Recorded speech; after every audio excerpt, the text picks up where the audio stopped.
नमस्कार दोस्तों, आज हम बात करने जा रहे हैं भारतीय सिनेमा की उस महान अदाकारा के बारे में जिन्होंने हिंदी और तमिल फिल्मों में अपनी अदाकारा और नृत्य से अलग छाप छोड़ी। जी हाँ, हम बात कर रहे हैं भारतनाट्यम की क्वीन, बॉलीवुड की सदाबहार अभिनेत्री वैजयंतीमाला की। प्रारंभिक जीवन। वैजयंतीमाला का जन्म 13 अगस्त को 1936 को चेन्नई में हुआ।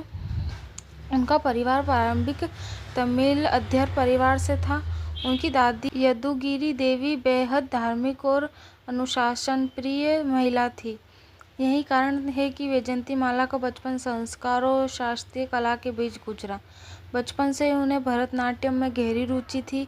केवल 7 साल की उम्र में उन्होंने मंदिर में अपना पहला नृत्य प्रदर्शन किया। अभिनय की दुनिया में प्रवेश। सिर्फ 13 साल की उम्र में ही उन्होंने तमिल फिल्म वजह हक में काम करने का अवसर मिला। यह फिल्म हिट रही और वैजयंतीमाला को पहचान मिल गई। इसके बाद 1951 में हिंदी फिल्मों में उनका पदार्पण हुआ। फिल्म बाहर से इनकी सुंदरता, अभिनय और नृत्य कला ने दर्शकों का दिल जीत लिया। 1950 से 1960 का स्वर्ण दौर। 1950 से 1960 का दशक वैजयंतीमाला के करियर का सबसे सुनहरा दौर था। उन्होंने कई सुपरहिट फिल्में दी। नया दौर, मधुमती, गंगा जमुना, संगम, सेवल, थीफ, प्रिंस। हर फिल्म में उनका अभिनय और नृत्य दर्शकों के लिए खास आकर्षण रहा। मधुबाला और वैजयंतीमाला की तुलना।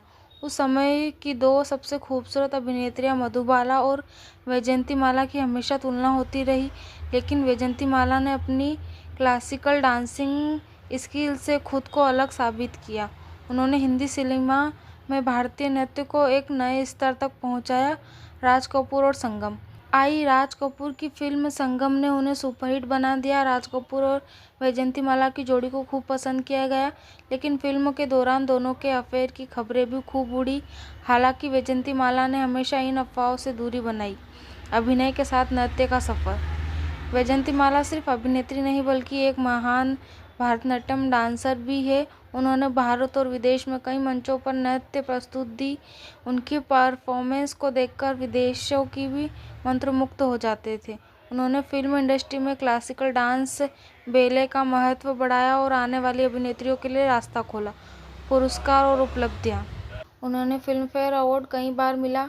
गंगा जमुना और संगम के लिए उन्हें खास पहचान मिली। संघर्ष के लिए भी उन्हें अभिनय की खूब प्रशंसा हुई। भारत सरकार ने उन्हें पद्म भूषण से सम्मानित किया। निजी जीवन। फिल्मी दुनिया के शिखर पर होने के बावजूद वैजयंतीमाला ने अचानक फिल्मों को अलविदा कर दिया। उन्होंने डॉक्टर चमनलाल बाली से विवाह कर लिया और चेन्नई में बस गई। उनका एक बेटा भी है। शादी के बाद उन्होंने अपना पूरा ध्यान परिवार और नृत्य पर केंद्रित किया। राजनीति में कदम। वैजयंतीमाला ने राजनीतिक में भी कदम रखा। ये इंडियन नेशनल कांग्रेस पार्टी से जुड़ी और सांसद बनी। इस दौरान उन्होंने सामाजिक कार्यों में सक्रिय भूमिका निभाई। विरासत और योगदान। वैजयंतीमाला का नाम भारतीय सिनेमा की उन अभिनेत्रियों में गिना जाता है जिन्होंने ग्लैमर और ग्रेस दोनों के साथ लेकर काम किया। उनकी वजह से ही आने वाली अभिनेत्रियां हेमा मालिनी, रेखा और श्रीदेवी जैसी कलाकारों को प्रेरणा मिली।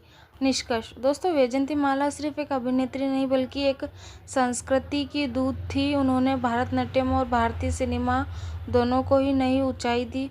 उनका जीवन हमें यह सिखाता है कि मेहनत, अनुशासन और कला के प्रति समर्पण इंसान को अमर बना सकता है। धन्यवाद दोस्तों। अगर आपको हमारी वीडियो अच्छी लगी है तो लाइक, सब्सक्राइब एंड कमेंट।